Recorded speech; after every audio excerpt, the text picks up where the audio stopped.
This is HubWonk. I'm Joe Selvaggi. Welcome to HubWonk, a podcast of Pioneer Institute, a think tank in Boston. More than a month after the fiscal year deadline, the Massachusetts legislature finally sent its $56 billion 2024 budget to Governor Healey's desk. Despite the budget's process beginning in late 2022, little is known about how the legislature arrived at the final product, which plans to spend an additional $3.5 billion more than last year. And even less is known about the role each of our elected officials played in choosing and voting on its priorities.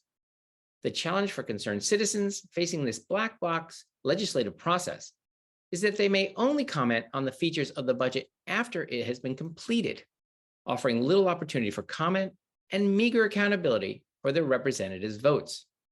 Worse still, a pliant and unconcerned regional press and supermajorities in each house will mean that the governor will be asked to pass or veto the budget's provisions with few political incentives to serve the interests of those without access to Beacon Hill's inner workings. How should the governor and taxpayers view the priorities revealed in the 6.6% budget increase? How does its provisions meet leadership's stated goals? And what features, if any, address the governor's well-founded concerns that Massachusetts remains competitive for future talent and investment? My guest today is Pioneer Institute's Senior Fellow of Economic Opportunity, Eileen McAnneny, an expert in the Massachusetts budget process. Ms. McAnneny has followed the evolution of the 2024 budget from proposals to final product and will share with us the important features of the current budget and offer her views on whether the stated goals of the legislators match the budget's provisions. We will also discuss what opportunities may have been missed and what included features may have substantial negative effects on our Commonwealth citizens and its institutions. When I return, I'll be joined by Pioneer Institute's Senior Economic Opportunity Fellow, Eileen McAnneny. Okay, we're back. This is HubWonk. I'm Joe Selvaggi, and I'm now pleased to be joined by Pioneer Institute's Senior Fellow of Economic Opportunity, Eileen McAnneny. Welcome back to HubWonk, Eileen. Thanks, Joe. Glad to be here. Well, I'm delighted to have you in this week now where we're talking about the budget. We've just had our legislature pass their budget proposal to the governor, our new Governor Healey, her first budget for approval. Our listeners have probably heard two things. One, that it's very late. It's a month late. We're into fiscal year 2024, a full month now. And also this budget is a scale tipping more than $56 billion, which is a 6.6% increase over last year's record budget. So our listeners will no doubt want to know why it's taking long to produce a budget and also why it's as big as it is. So let's start at the 10,000 feet view and work our way down with some details. For the basics, for people who don't follow this all the time, where and when does the budget process begin? When did we start trying to figure out how much we were going to spend in 2024? That began really in earnest back in December of 2023, where they start to have a consensus revenue hearing and they hear from experts as to how much money they think the state will have. And then a number is set in January, and then they're off to the races. The governor files her budget. Then the House takes up its version, it goes to the Senate. Finally, it is ironed out in conference. All of that is supposed to happen before the beginning of the fiscal year, which is July 1st. Okay, so we're well beyond a month after that. I've heard a bit in the press, not much, but a little bit about why these delays happen. But from your perspective, is the delay, again, this is a disagreement, perhaps how the House of Representatives envisions the budget and our Senate envisions the budget. Is this delay a function of deep policy disagreements, or is it something else? Is it sort of a power struggle or something structural of that nature?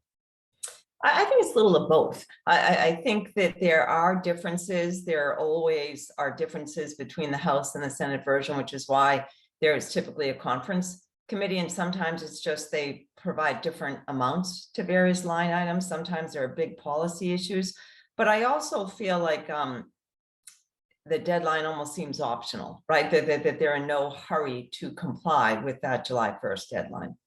And indeed, there's no penalty per se, just things get left unresolved. I remember reading something about school lunches. They can't pick out what they want for their menu because they don't know how much money they're going to have to spend. But let's set that aside for a second and say, okay, when analyzing the House's version versus the Senate before there was any reconciliation, does either reflect a substantial difference in priorities? Let's say, what does the House prioritize versus what does the Senate prioritize? So there are a few material differences for sure, but I think both branches are prioritizing education, transportation, housing, workforce development, and then they're looking at protecting people who are being evicted. They're looking at early education, delving into a little more detail. They're looking at universal school meals. They're looking at free calls for inmates and their families. I mean, there is something for everyone in the budget. So there's not so much substance, but we're talking about particulars, the values that they assign to each of those priorities. There's no profound difference between House and Senate as to what matters. It's just how much each matters relative to the other. Yeah, I mean, I think at the macro level, that's absolutely true. Like their focus is on those major things like education, transportation, healthcare, and the like. How they divide the money among those and for what particular, I think, is where the rubber meets the road. All right, now we're primarily going to be talking about spending, not revenue. But there are a few variables that, of course, if you're creating a budget, you're saying this is how much we have to spend. They can't run deficits like our federal government. They can only spend what they have. But there's a lot of variables into what can happen with revenue. Haven't there been, well, let's say on the upside, there's been some upside revenue from the newly passed millionaires tax. We can talk a little bit more about that. There were some discrepancies. I think there was an unemployment insurance chargeback. But I don't want to answer the question for you. What were some of the primary variables that the legislators had to deal with regarding how much money they would likely be able to spend in the next year? So, I mean, I think it really is a guessing game, right? It's an educated guess every year as to how much money the state will collect. And that is what this consensus revenue hearing I mentioned is all about. They bring in economists and experts who help them in that regard, right? And there are credit rating agencies like Moody's and so forth that put out forecasts that help inform, that thought process. But at the beginning of the budget cycle, both, well, the governor and the House and the Senate all agree on the amount of money they have to spend. And then where they differ is how they're going to spend it. So this year, the consensus revenue figure for the tax revenues was $40.4 billion. And that reflects a slowing in tax revenue growth from fiscal year 2023 to 24 than what we've seen in the previous years, right? So we saw enormous growth in tax revenues in several recent years, but from last year to this year, it's definitely slowed down. Okay, so it's not revenue hasn't gone down, rather it's increased at a slower rate, right? Correct. Rate of increase, right? So yeah. I want to just take an opportunity then to talk about a topic we've talked about on this podcast many times, the millionaires tax, the 4% surcharge on income over $1 million. There's a lot of debate, ultimately got passed narrowly, but here it is, we've got it. The original estimate was, again, using, if nobody changed behavior and we applied that tax to the past, we would have expected $2.1 billion in revenue from that tax. What has ultimately the House planned on spending from that? What do they now that it's passed, now that they're looking at the reality of what people do when they see a tax like this, what do they think how much money will be generated by this millionaires tax? They're counting on $1 billion, but I do think it's important to point out for your listeners. So when this conversation about the income surtax began, it was about 10 years ago. And so the revenue estimates that they're relying on are very dated and a lot has changed. And so I think they're absolutely prudent to not expect over $2 billion. For the reasons that we've talked about before. I think that people will change behavior and it won't be forthcoming. But also they just have to be really careful, particularly in these first few years, because a lot of the rules haven't been clearly articulated. So there's going to be a lot of give and take between taxpayers and the department. And I just think they need to tread slowly. So it's not that the money's not there. They just want to say, okay, let's allow for the fact that we don't know how this is going to come down. We're going to, see how the cards fall. We're not going to spend it before we actually see it come in. Is that fair? Well, and I think they are accounting for some people changing their behavior. I think they're not counting on the 2 billion, because I think they do realize that that may not be forthcoming because of people's reaction to the surtax.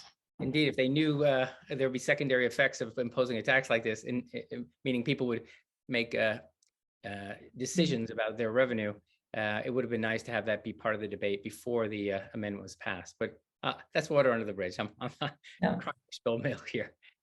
How are in those particular, have there was the promise with this particular tax that it'll be somewhat segregated from the rest of the budget, and it would, we'd know where that particular money, all money's fungible, but that particular money was going to be earmarked for education, transportation, those sort of things. How is that? Where is that money going? So I have to say, as a skeptic about the whole income surtax, I think that the legislature has actually really tried to segregate those funds. They've set up separate funds where the money will be deposited. And right now they're dividing it. It's about 52 for education, 48% for transportation, but they are being very transparent, or at least trying to. So I think that they heard the criticism loud and clear that money's fungible and it might not go to education and transportation. Good. They're all listening to this podcast. That's great. Let's hope so. All right. So let's talk about you mentioned at the top of the show that one of the sort of priorities of both House and Senate was to improve education and training in the Commonwealth. I think that's everything from kids to adults. So let's unpack that. If that's indeed a priority, let's talk about early education. What's the reasoning behind this move? What is it, and how is this a public good? How should taxpayers feel about our money being spent for more early education? So there's a lot to say about early education. And I think a lot of the conversation was really driven by the impacts of the pandemic and the fact that schools were closed. And many people could not work because they didn't have childcare, right? And they had to care for their children. So I think that really put a spotlight on early education. Another thing that was happening is that a lot of people were leaving the field of early education. In this economy where there's a labor shortage, they can get jobs that pay more. And so it was kind of this 1-2 punch. There was a demand and then there was a shortage of providers. And so it really caused people to take a look. I do think some of that has ironed itself out, right? Since, as we're returning to normal, so-called. And so I think that we need to get more current data with respect to that. But the notion is, in general, that if there's more affordable daycare, then more people who are not working will join the workforce and help alleviate some of the workforce shortage that Massachusetts and really the nation is experiencing. That seems like a common theme among many of these budget items. We say we can all agree, regardless of our political perspective, that we don't have enough workers. I don't go into a single store or a restaurant or any place that they don't say we're desperately short of workers. So the logic being, if one has a reliable daycare or early education, one can get that job that one wants and relieve some of this pressure with our labor shortage. But having said that, I do think because there's not enough money to provide everyone who wants it with subsidized daycare, right? And I think everyone would want it because the cost of daycare is astronomical in Massachusetts. But I do think there should be a priority of who gets these slots, and it should be people who have a job, like for whom this is, their ability to work is contingent upon affordable daycare. That seems reasonable, meaning you're not merely it's not merely for educating kids. One has to assume if a mom is staying home, she can well do that, but it's so that she can actually work rather than neither have to work nor have to watch the kids, right? Yeah. Okay, fair enough. Another sort of along the same line is a lot of talk about the shortage of nurses. A lot of people, not unlike perhaps early education. A lot of nurses or healthcare workers have left the field. We've all heard about the horror stories of working through COVID. But that aside, there's just not enough nurses. So there's some big programs to subsidize or encourage students to enroll in low or no cost nursing programs. Say more about shifting our gear from kids to adults. What's going on there? So generally, I think, it's still more of the same theme that we were talking about, where we need to make sure anyone on the sidelines can work, right? Because our workforce is shrinking. And if we want to maintain our current economy or grow the economy in the future, we need more workers, plain and simple. So this really is about making sure everyone is as productive as they can be. And some of that involves training. I think with respect to nurses, I would say that's a subset of this general problem. And I think we have to be careful not to put our thumb on the scale too much for particular industries, right? Because all industries are facing a workforce shortage. And so I think it's critical across the board. And I will say, I think in healthcare, we're going to have to figure out a way to, just to have a very robust pipeline. And I think some of that is for hospitals to have these programs. What we're also seeing is a lot of employers didn't invest in workforce training, and now they're scurrying and they want the state to be able to address it. But it's a long-term thing. And I think we just really have to make sure that we have a continuous pipeline, because this problem isn't going away anytime soon. I like what you're saying. Again, you don't want to pick winners and losers, or winning industries or losing industries. You want to, in a sense, ensure that everybody can get the education they may need. Again, along the same lines, I think there's also something in there for ensuring that adults can go to community college at low or no cost. I have some concern about universal community college, largely based on the fact that there seems to be very little accountability whether students actually matriculate and whether the skills they're getting are actually useful in the workforce. Is there anything in these budgets that when we're subsidizing education for adults, is there anything that holds either the education institution or the students themselves accountable for all the money they might spend getting these educations? I would say there's not nearly enough accountability, and that's something Pioneer is looking into, because the state, in reaction to this workforce shortage, has put a lot of resources into workforce training, and really for all the different types of workforce training that's necessary. Certainly for kids who may not go to college, they need to learn a skill so to be career ready. There are people who are employed or maybe recently unemployed who need to get new skills. And then there are folks who may have been on the sidelines, right? And they need to come into the workforce too. So I think it's really important to understand it's not a one size fits all. Having said that, though, I think the number of programs that are scattered through this budget, it's really tough to even count and to track. And so I think we need to do a better job of coordinating workforce training programs and streamlining it so that people can access them. They don't do any good if people don't know about them, or they're put off because it's just too complicated to figure out. Sure. So you imagine a sort of a one-stop shopping where it's streamlined such that one person who wants training goes to one place and sort of chooses his own path and understands very clearly what their the subsidies or options are, rather than this Byzantine system we have now, where there's a different program for every kind of job, every kind of training, and one needs to be educated in order to get an education. Well, exactly right. And so I will say, though, there is an effort. It's called Mass Talent, and it is a website where they're trying to do that. Again, just for discrete industries, they need to do it across the board, but they're starting off, and I think they'll learn from this pilot. But that is the notion. I liken it to like a state-sponsored Indeed, right? Where you go in, I'm looking for a job, I can plug in what I'm looking for. You have a job and you want to hire someone, and we connect, right? And I think we make it as simple as possible. Right. Again, this thing called technology. We might be able to harness it. We should use it sometime, That's right. All right. I want to talk about a slightly, well, I don't call it slightly. I think it's a somewhat controversial feature of the new budget. It's to offer in-state tuition for state colleges for those students who are coming of age. They're potential freshmen and they are undocumented.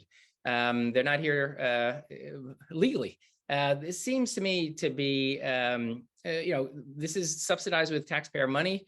And to me, I'm just looking at it from a 10,000 feet view. If these students want to get an education, I think that's terrific. They should get an education, but a subsidized education, meaning something that Massachusetts residents and citizens enjoy that, let's say, citizens of New Hampshire or Connecticut don't enjoy. So if a New Hampshire student wants to come in and study in UMass, they pay out of state. But if an in-state undocumented student wants in-state tuition, they are able to enjoy that. Again, these are very normative observations. I don't want to lead the witness, but what is your view on how much this would cost and whether this is something we want to spend our money on? So I guess I would say, I think the difference, I mean, there are obviously clearly differences between a student from New Hampshire or an undocumented immigrant, but I think that's less relevant than the fact that there are many kids in Massachusetts who are native born for whom education is out of reach because it's unaffordable. And so I do think we need to think about that, understanding that there are finite resources, how we want to prioritize them. And, one part of me says they're willing to work for it, let's encourage that, particularly because of the workforce shortage that we're talking about. But I do think that we want to be rational about how we divvy up finite resources, for sure. Indeed. Perhaps that's a topic for another show. I want to drill down into something. We talked a lot about what sort of baseline the House and Senate, but I think I've been impressed by our new governor's candor about her priorities of the budget. She envisioned more money to help people who are caring for young children or elderly dependents. I've read will there be a substantial credit for all dependents. How will this work? And do you have a sense for what this will cost? And has the governor's priority found its way into what the House and Senate have proposed? Yeah, so I agree with you. I think that the governor has been quite candid that Massachusetts needs to focus on affordability and competitiveness. It's a new day after the pandemic, and we can't rest on our laurels. And so I think what you're referring to is her tax package, which she put forth as a companion piece to her budget, and it was worth about $1 billion. And there were several important provisions in there. One, in recognition that rents are super high in addition to housing costs, she increased the rental deduction from $3,000 to $4,000. She also provided seniors with some relief on their income tax return for property taxes that they pay. And then she did a couple of things to help with the Massachusetts competitiveness, which was to reduce the short-term capital gains rate from 12 to 5%, and then to make some changes to the estate tax, where Massachusetts is clearly an outlier. And so she tried to balance between affordability and competitiveness. In an earlier publication of Pioneer, said she hit the nail on the affordability, but I think we need to do more on competitiveness. But unfortunately, all of the provisions that were in her tax package haven't made their way into law yet. So that's still before the legislature, and the House and the Senate have some big differences. I want to double back to, I didn't want to stumble into the lack of a connection to a tax relief package within this budget. So let's shelve that just for a moment, because I want to keep covering some of the expenses, what's in the budget itself. One of the things I know that didn't make it into the budget was this the controversy surrounding online lottery sales. I know that's revenue, right? The lottery makes a lot of money for the state, but we know that lotteries are generally used by people with lower incomes. And as such, I regard them, and I think most economists regard them, as regressive taxes, which means opposite of progressive. They're taxes on low income people. Making a regressive tax easier to use, that is, to make it easier for low income people to buy lottery tickets, to me seems unwise. it didn't make it into this budget. Do you have any sense of whose big idea this is and why it failed? Sure. So I think that have a lottery in the first place, because you're right, it's predominantly played by lower income people and it is regressive, but we opted to do that many moons ago, right? And so now, that ship has sailed. yeah, that ship has sailed. And so then I think the question is, do you allow the lottery to compete with the online gambling that we've allowed, the sports betting that we have recently allowed, right? And so I think that's part of the question. And I think the House said, let's go to iLottery. We'll make it more convenient for people. Maybe we'll increase the pool of people who play it with convenience. And so that was a priority of the House. The Senate did not go along with it, and it did not make it into the final budget. Okay. All right. Now, there was some money given to the state from the federal government, the American Rescue Plan Act, the ARPA money. Some's been spent, some hasn't. Is the federal money, the emergency relief money, is any of that being spent in this budget? There's a couple of $100 million. So in this budget, what's different than the past couple of years is they do rely on some reserves. And so indirectly, they're taking some ARPA money, because what they did is, what the ARPA law required is the money had to be appropriated by a certain date, and then it has to be spent. I'm pretty sure it's by the end of 2025, or maybe it's 2026, but there is a deadline for spending the money. So Massachusetts put a lot of the money into a trust fund, and now they're drawing on that trust fund $205 million to balance the budget. Well, I'll move on to the next idea.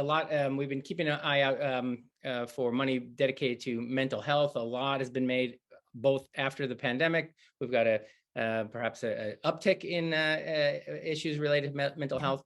Do we have money dedicated to that? And I read somewhere whereby we have money earmarked for these programs, but it's yet to be spent. Is that part of the budget?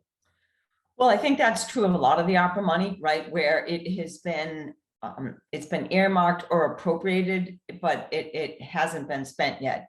And I will say that behavioral health, mental health is a big priority of the Senate, particularly the Senate president, who's been very candid about her own family's struggles with mental health. So I think we've seen, a lot of money geared towards that. And I think appropriately, as you say, to me, the big, really the kind of untalked about pandemic has been the mental health crisis in this country post-COVID.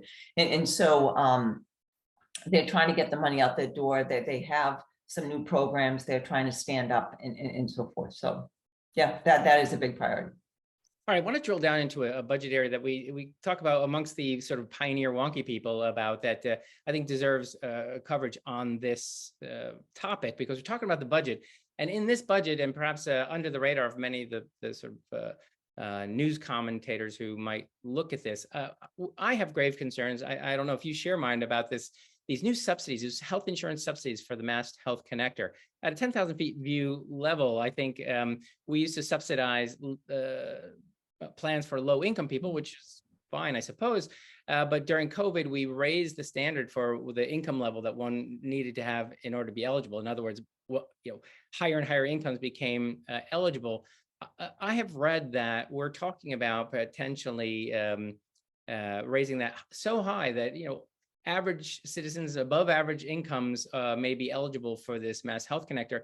I've had earlier podcast episodes on why that may have a detrimental effect to the private world, but I'd like to hear your view on what's in this budget and why you may or may not have concerns about these changes. So this is definitely a topic that we could spend a whole program on, but I'll try to do it very quickly.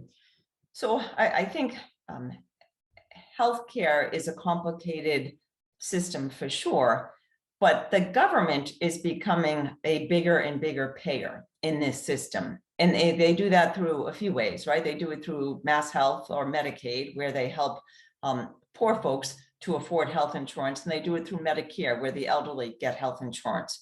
And that's about half of the market right now.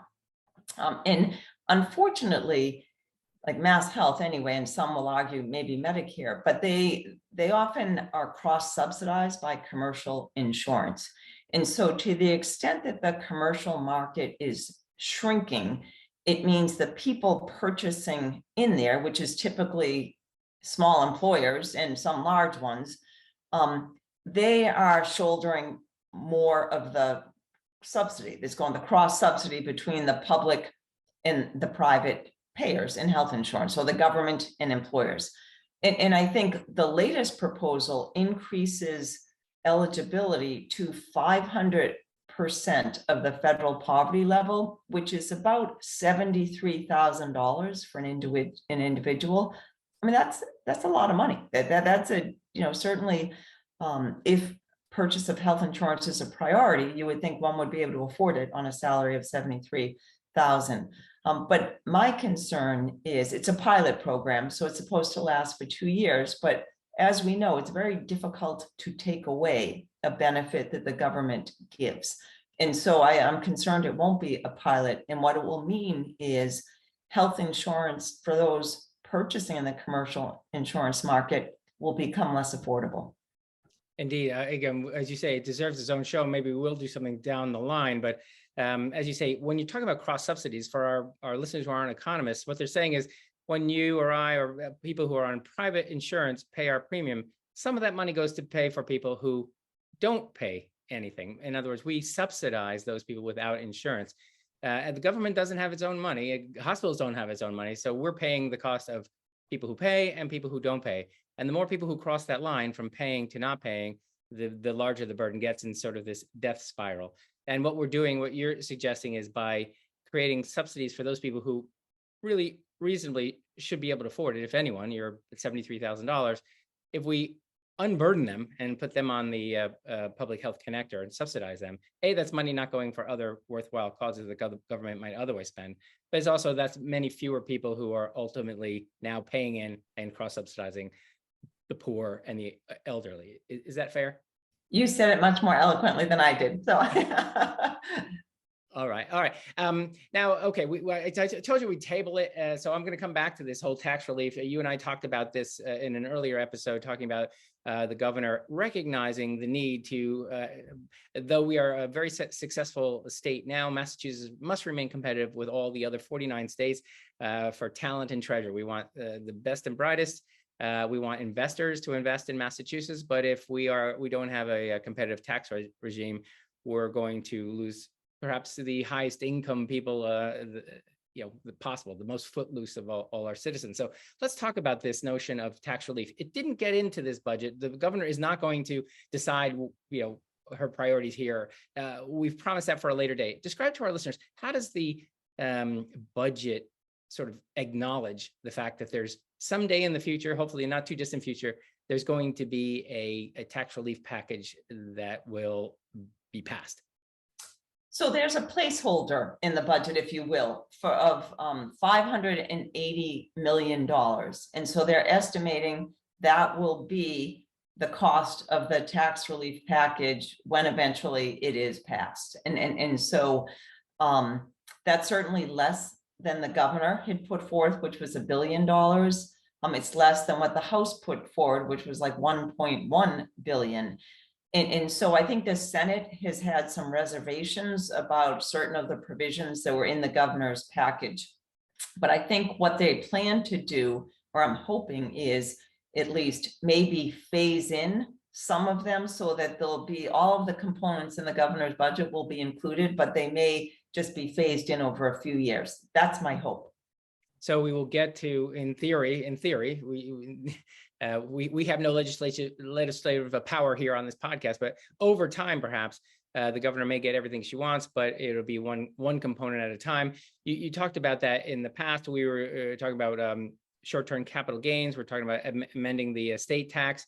Some of the other provisions. Aren't there also, to me, when I look at the debate of why folks are leaving Massachusetts, it seems it's sort of guided by one's political outlook. If if you're let's say lean leftward, you insist that people leave because they can't afford a house and our cost of living. If you're on the right side of the spectrum, you might say people don't like paying a 9% marginal rate on their income tax above and beyond federal tax.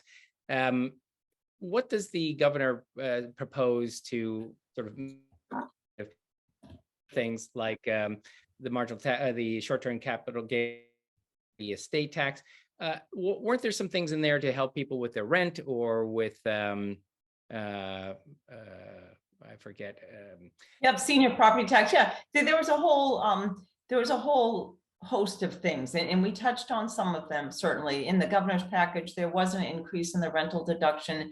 There was an increase in the senior property tax, the circuit breaker it's called.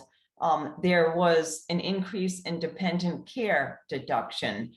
So that these are all geared towards families, working class people who may need some help, on their income tax with some of these costs of living. But what I would say is, to the point you made about, for a lot of people, this is a philosophical or ideological issue. I mean, I think the question is, when is there enough tax revenue?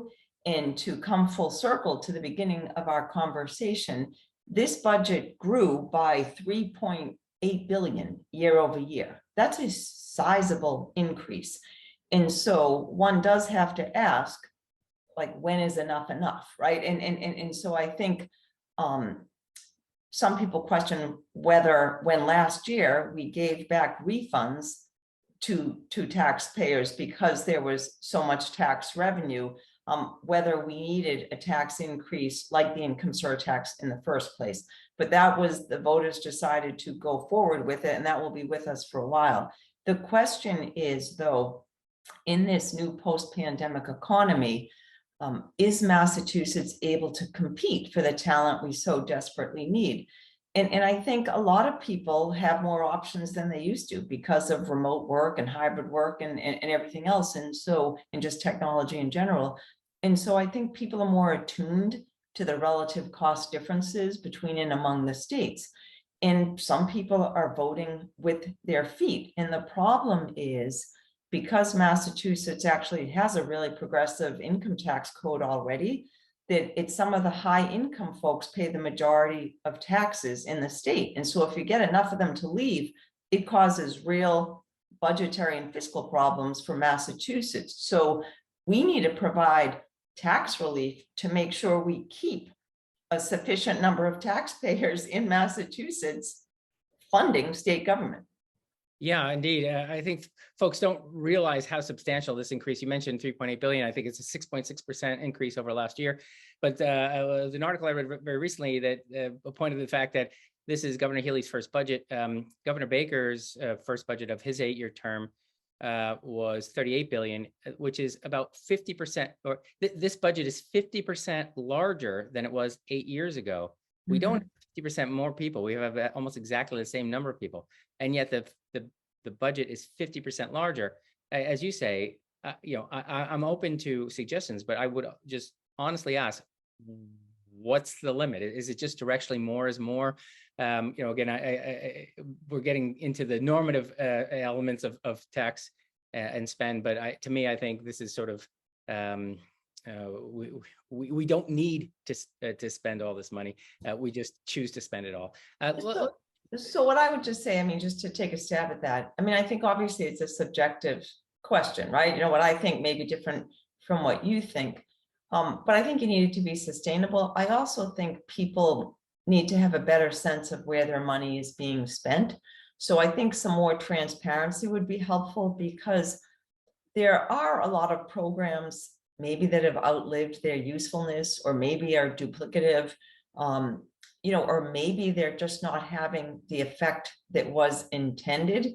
So I do think it's worth kind of just making sure before we need more money that we're using the money, the sizable resources that go into the annual budget, as efficiently and as appropriately as possible.